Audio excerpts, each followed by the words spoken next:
Hi guys, Dr. Gillard here again. Let's do some endocrinology. It's Monday. It's week 4 of the spring 2020 COVID-19 quarter. Here we go. Let's talk about diabetes insipidus. So this is different than diabetes mellitus. Both diabetes cause polyuria, so you're urinating way too much. But there's a difference between these two. Insipidus actually means tastelessness. So the problem with diabetes insipidus that you're not returning free water. It's basically an ADH problem. Your ADH, whether it's not manufactured or not binding to the V2 receptors like it's supposed to, whatever the reason, you can't return free water, so you have too much water being urinated out. So that is the problem. And to make the diagnosis, urination levels have to be at least 3 liters per day. All right. The other word, make sure you know these words. Hypotonic urine, what does that mean? Hypotonic. Hypotonic means the urine is too rich. It's not concentrated enough. It's got too much water left in it. So it's a water-rich urine. Polyuria means you're peeing too often. Diuresis, be careful of that. Diuresis is very similar to polyuria. In fact, for our purposes, we'll say they're AKAs. So diuresis equals polyuria. To have either one, you have to be over 3 liters per day. But in severe cases where the patient corrects the problem by drinking, they can urinate up to 20 liters per day in some cases. Okay, so hypotonic polyuria, too much water mixed in with the urine. And the increased water to solute ratio, it's too much water, not enough sodium. And urine fails to conserve, and it's a hypotonic solution, means it's a water-rich. I think we're probably good with that from our physiology days. Polydipsia is simply excess craving for water.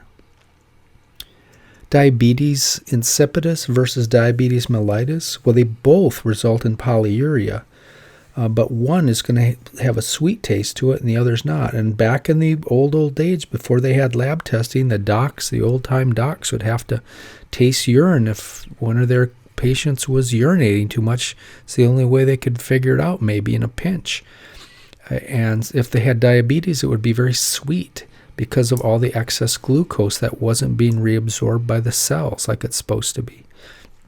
Not reabsorbed, just absorbed by the cells. People with diabetes insipidus, it wouldn't be sweet tasting because it's the problem with water, too much water in the urine. Can this be dangerous? Well, yeah, if you have polyuria, then you're not bringing that water into the extracellular fluid, right, into the blood serum.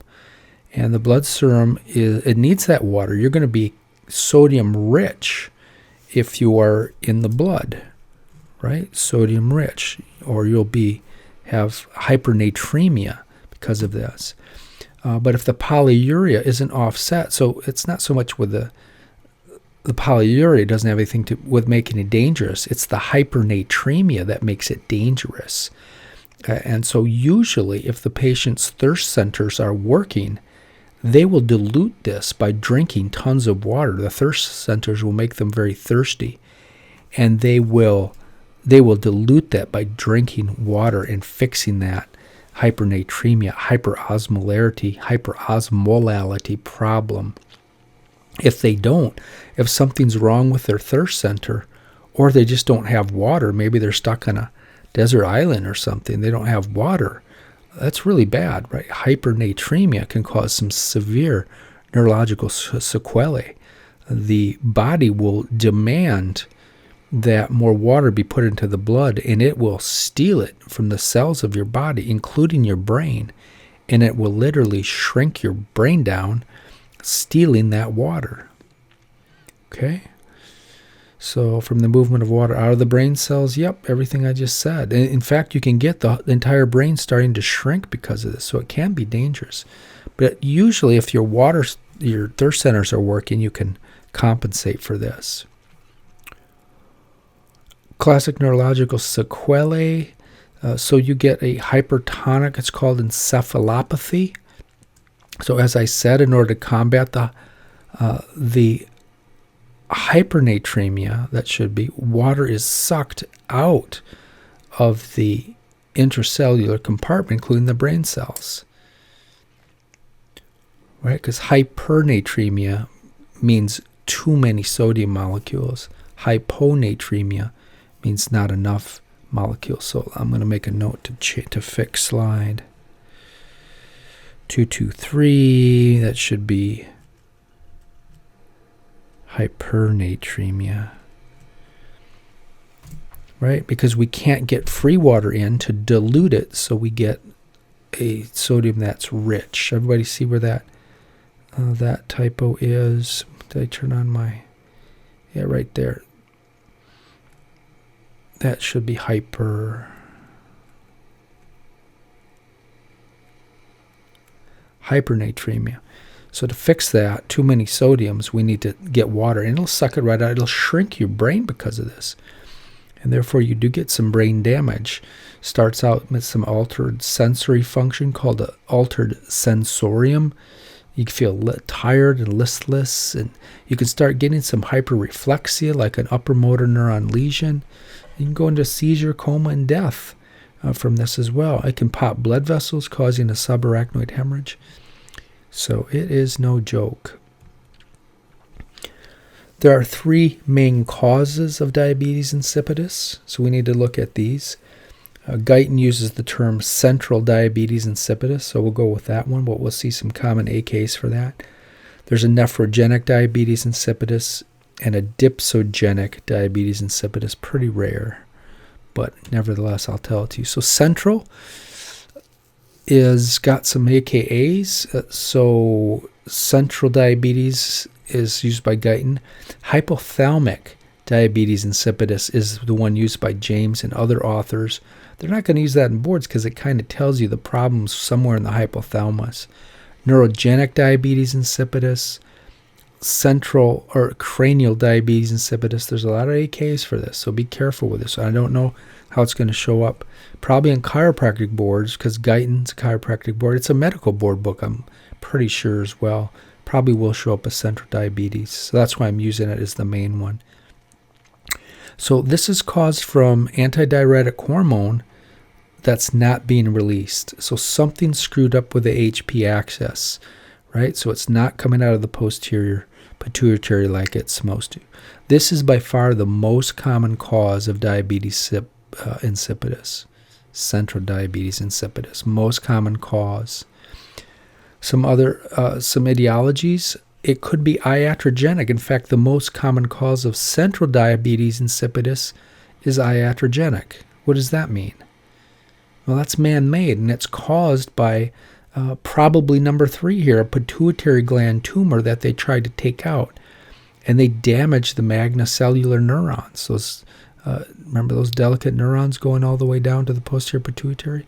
They got damaged during the surgery, and now you can't secrete ADH, and so you're going to have, there's no way to dilute the blood. You're going to have hypernatremia, and you're going to have a urine that is unconcentrated.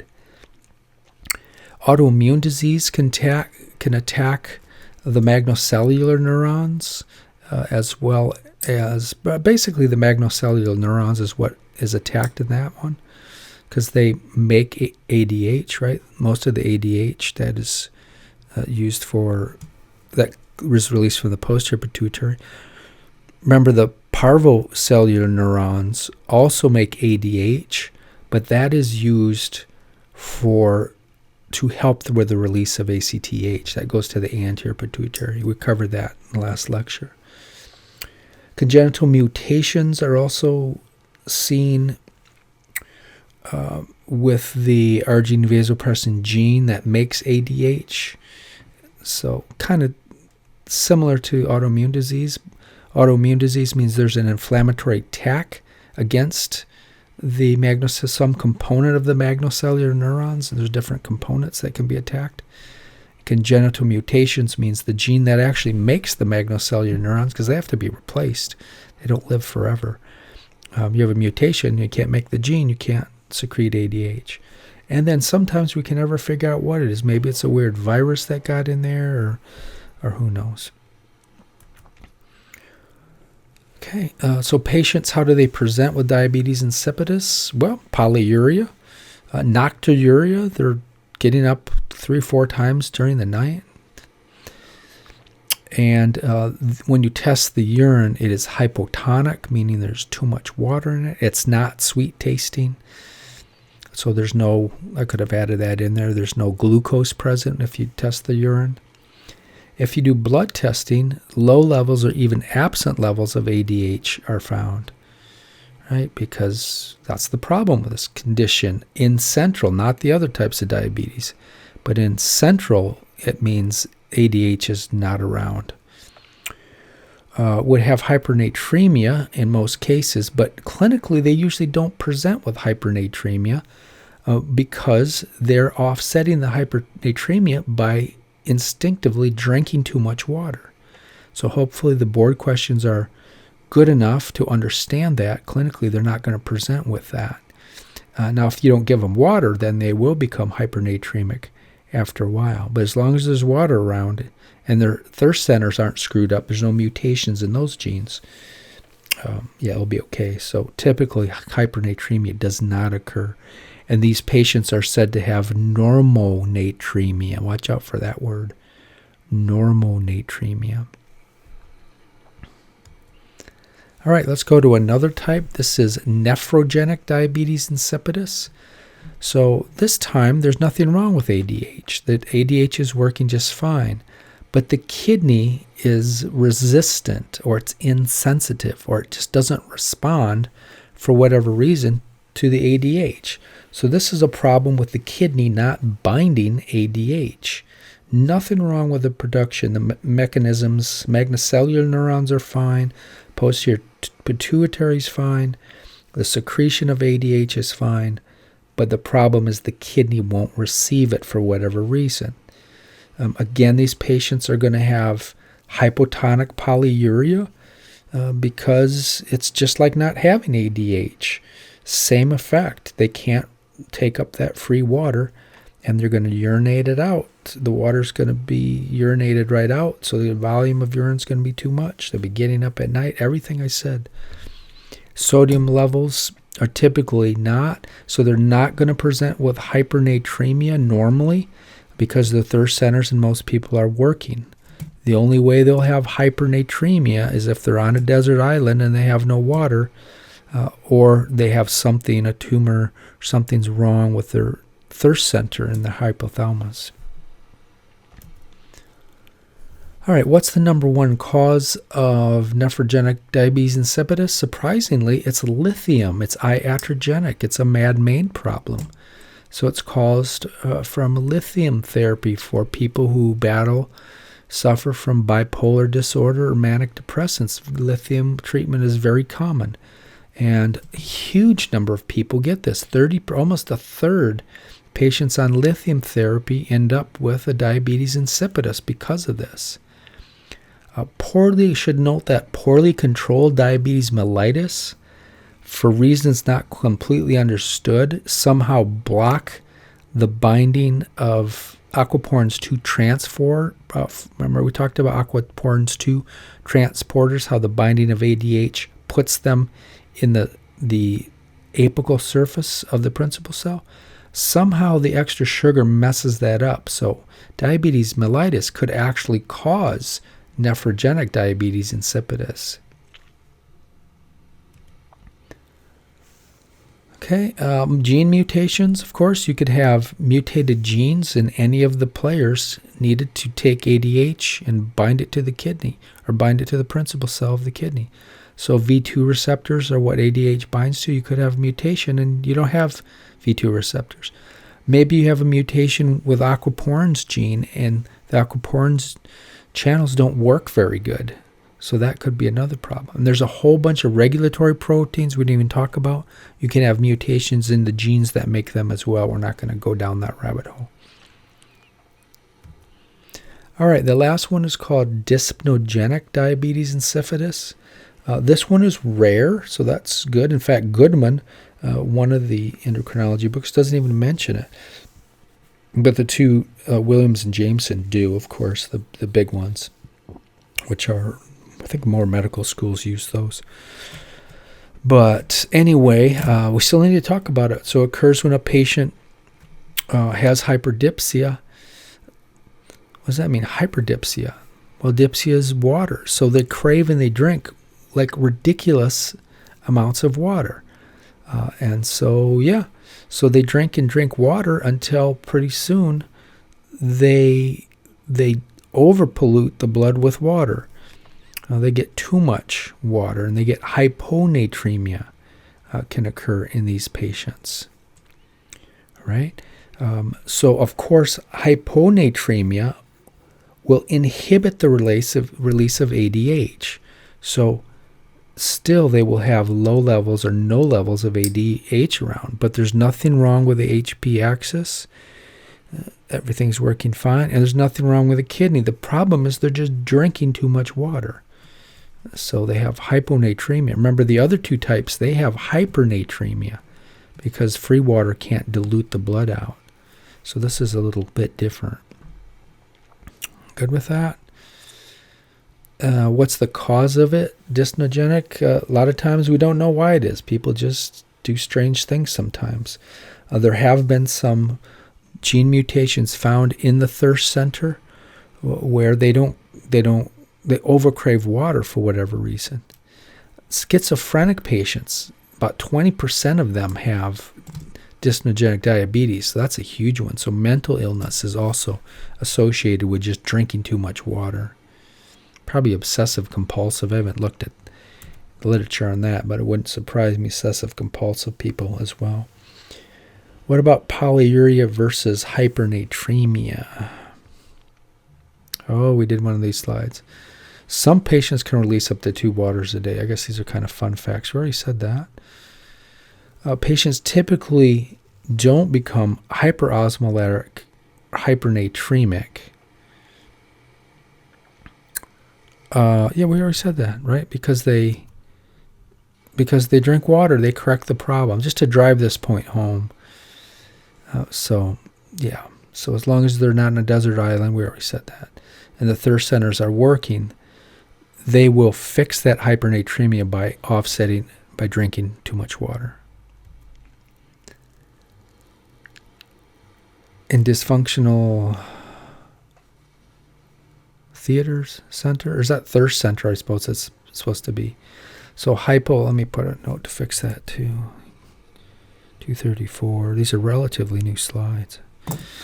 Hypothalamic and nephrogenic diabetes patients who do not have a properly working thirst center, now, as we've said before, they will be in trouble because if they can't correct that, they will become hypernatremic, and they can develop what's called hypertonic encephalopathy.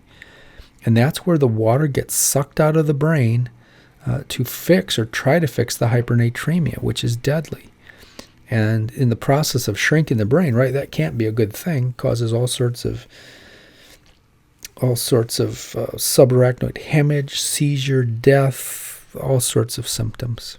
Kind of said that already. What's the early sequelae of hypernatremia? Hypernatremia, you can get an orthostatic hypertension, hypotension, because there's not enough water coming in there, as well as hypotension. Why? Because the hypovolemia. If you can't return free water, then you're going to have hypotension in this case. So the other classic signs of hypernatremia, you have an abnormal skin turgor. So normally skin, if you pinch the back of your hand, pinch the skin together, it should snap back pretty quickly. If you're basically hypernatremic, or if you're hypernatremic, you're also dehydrated, right? That's another way to say it. Or hypervolemic, dehydrated. If you're dehydrated and try to pinch the back of your skin, it'll stay there for minutes. So that's an abnormal skin turgor. And because you have hypovolemia, you're going to have to correct that problem by speeding up the heart and respiration. So you can say you have tachypnea and tachycardia. Okay. Just making a little note here, maybe to fix that slide a little better next time. All right, what do we do for the treatment of diabetes insipidus? Well, there's a medication. It's called I didn't know it is DDAVP, desmopressin. DDAVP is what I call it. Oh, pressin, that's a desmopressin. Desmopressin. It's a pressor agent. Yeah, so this is a super important, super powerful ADH agonist, not an antagonist. Remember, what's an antagonist do? It binds to a receptor but blocks its function. What's an agonist do? It binds to that same receptor, but it actually stimulates it. It acts like the original binding material does.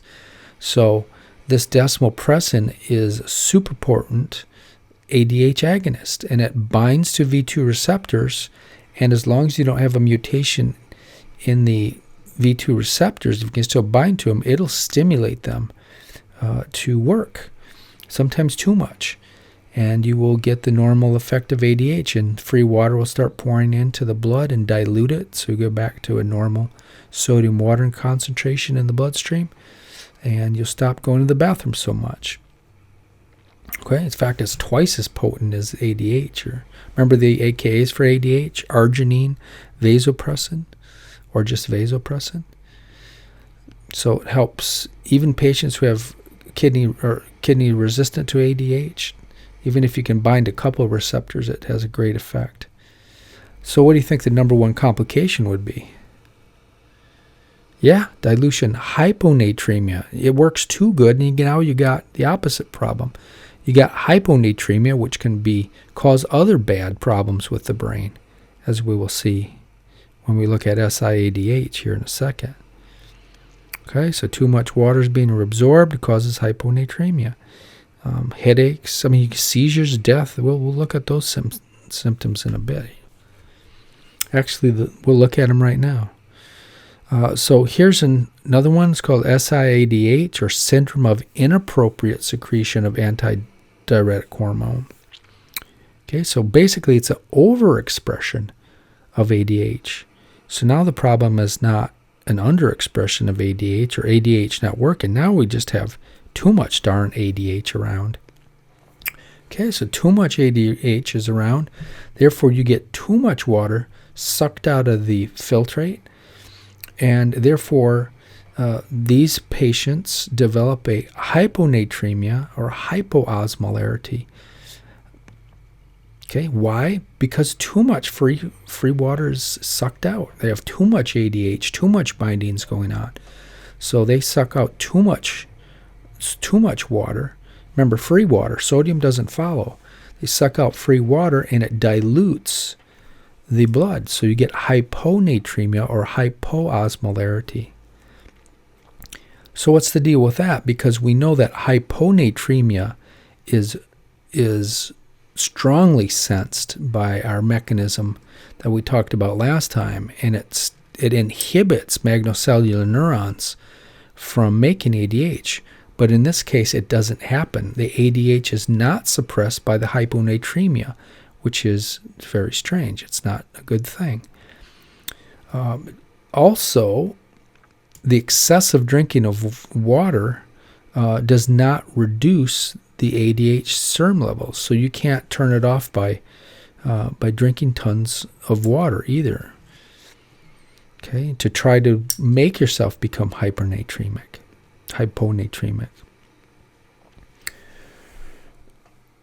All right. Let's see. There's 4 different types. This is really complicated.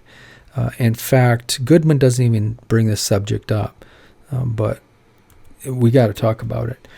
I'm not going to talk about the 4 distinct types, but we're going to talk a little bit about hyponatremia, or kind of too much water in the blood, because it's a problem. The most common, SIADH is the most common cause of hyponatremia, hypoosmolarity, hypoosmolality, whichever you want to say. You can use those 3 interchangeably. In fact, people who come into the hospital who are hyponatremic, about 30, almost a third of them, this will be the cause. All right, and this is the hallmark of overproduction of ADH.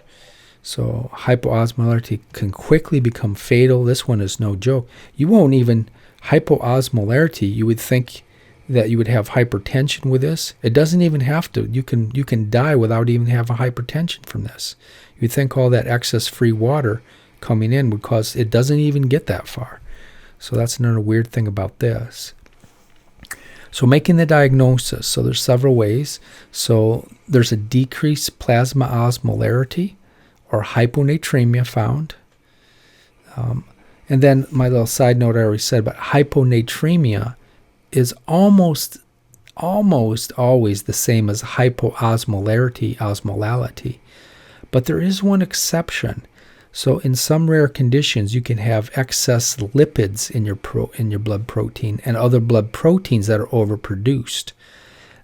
And that can give you a false reading on that. But labs, Williams went into a long discussion about this, how labs can use certain testing to bypass this possible situation. So for our purposes, hyponatremia is going to be the same as hypoosmolality. Okay, so if you're sucking up too much water because ADH is running wild, what's that going to do to the urine? No, it's not going to be too dilute. It's going to be just the opposite. You're pulling too much water out of it, so that leaves sodium kind of alone there. You're not pulling sodium out of it, so you have improperly concentration of urine. Or in other words, you have hypertonic urine.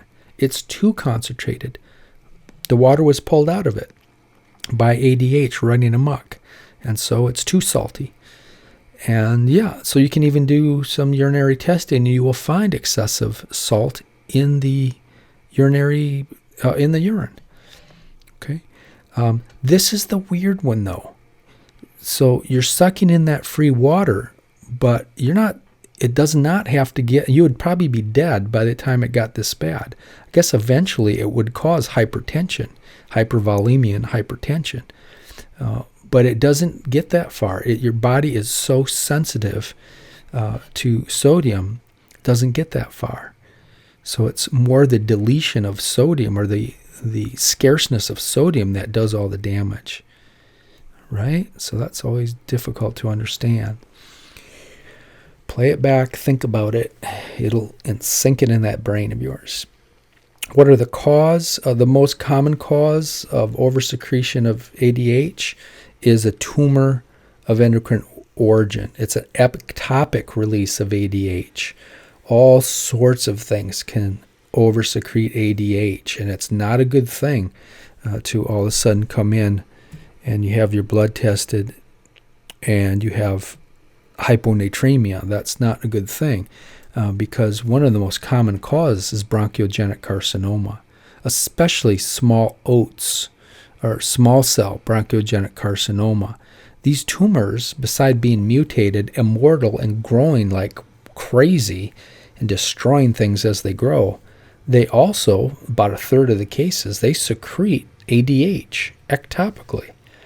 And so that causes all sorts of trouble, like causing too much water to be reabsorbed and drops your sodium concentration dangerously low. Right? Everything I said. This syndrome has been called Schwartz-Barter syndrome by some authors. So you probably should know that. I guess I need to add a star. I forgot to put a star in here. But I would definitely know this slide. And on your slides, I put in bright space. I will make a note. 241 star. All right. So let's look at this. Break things up a little. 41-year-old male comes in, back and neck pain. He has a history of chronic cough for the last 8 months, which is unusual. No COPD diagnosis. He has hypertension. You order a chest film. What do you see? Let me help you. That's the aortic knob up here. Ah, now you see it. That's not the aortic knob. That's a big lung tumor, right? That's no good. Ended up being small cell bronchiogenic carcinoma. All right. Some other causes. So there's a lot of other things. You should be aware of some of these, especially in red. I wouldn't ask you a question on any of the black ones, but these are prostate cancer could order. That can secrete ADH. Guillain-Barré syndrome can stimulate the V2 receptors. Tricyclic antidepressants can stimulate V2 receptors. ACE inhibitors. SSRIs are notorious. In fact, that's probably number 2 right there, SSRIs, for causing oversecretion of ADH. And COPD as well. Right? What about the differential diagnosis? So another important cause of hyponatremia is ACTH deficiency, right? Or adrenal insufficiency, aka Addison's disease. So what's the deal with that? I don't think I mentioned this before. I added it in, so you'll see it in your slides, at least next quarter will. But we forgot to talk about cortisol does have an effect to inhibit the release of ADH. Now, why in the world would it stimulate the, and we haven't talked about cortisol yet, but cortisol is basically ACTH is released from the anterior pituitary, and that stimulates the adrenal gland to release cortisol. Zona fasciculata mainly. Zona reticularis releases a little cortisol as well.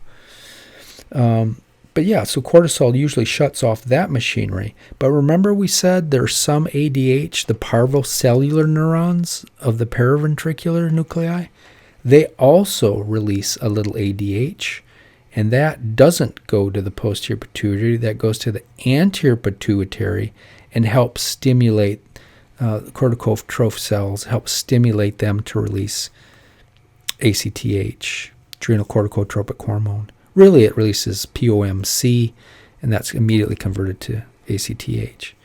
But yeah, so that's where it's thought this mechanism works. And it also hits the magnocellular neurons.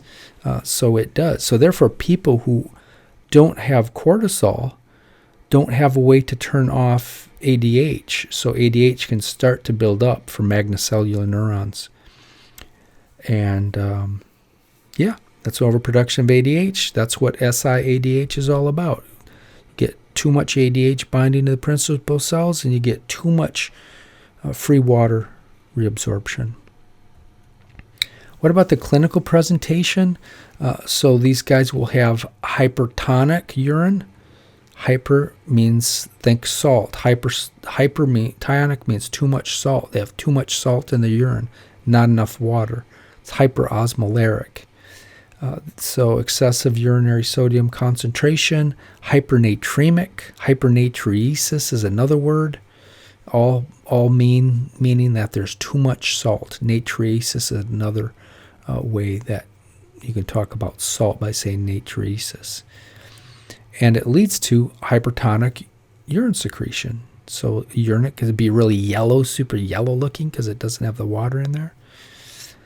Because too much water is sucked out, as we said, urine becomes too concentrated, and that's one of the main requirements to make the diagnosis of SIADH. Is patient has to, on urinalysis, they have to have hyperosmolaric urine or hypertonic urine. Okay. What are the symptoms of this condition? Typically, as I said, neurological symptoms will show up. It's not bad enough to cause hypervolemia and hypertension. It doesn't go, you'll be dead before it gets that bad.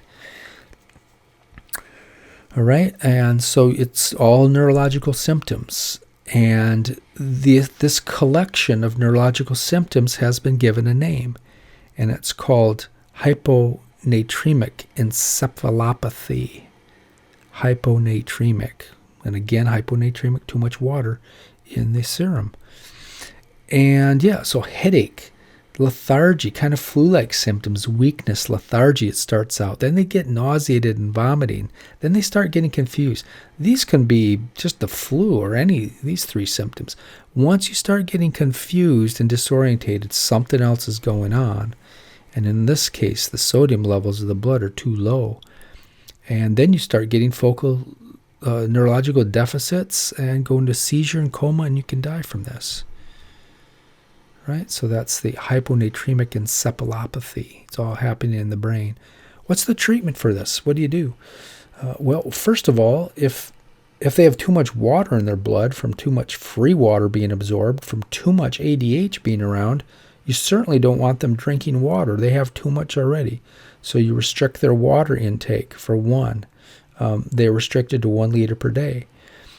If they're experiencing neurological symptoms, Williams made a big deal. This is the most important step to do, is do some type of saline infusion. Put salt in their blood. If they don't have enough salt, give them salt to correct the problem that's affecting the brain. And there's different types. He goes into 3 different types of this, and we won't go that deep into that. Medical people might have to go a little deeper, but I wouldn't think so. Maybe for later parts of the boards you will. Definitely for endocrinology boards you would. Glucose replacement therapy is, James says that's the first line of defense, glucocorticoid replacement. Because if glucocorticoids will bind to magnocellular neurons and turn off the release of ADH. So that's another way to get them turned off. Then you can go with, there's a bunch of V2 blockers, antagonists, not agonists, antagonists that you can take. Remember, we use V2 agonists for the other disease. This one we use V2 receptor antagonists. So remember, these are the receptors that ADH bind to. So let's block them so they don't have an effect and won't take up so much water. All right, so that was a heavy lecture. Not a ton of slides, but I think I'm going to leave it at that. And we'll start talking about Addison's disease. Actually, yeah, we'll start talking about that. I think usually I go into little adrenal gland physiology next, which we've talked about a little. But that's enough. That's enough for today. See you in the next lecture.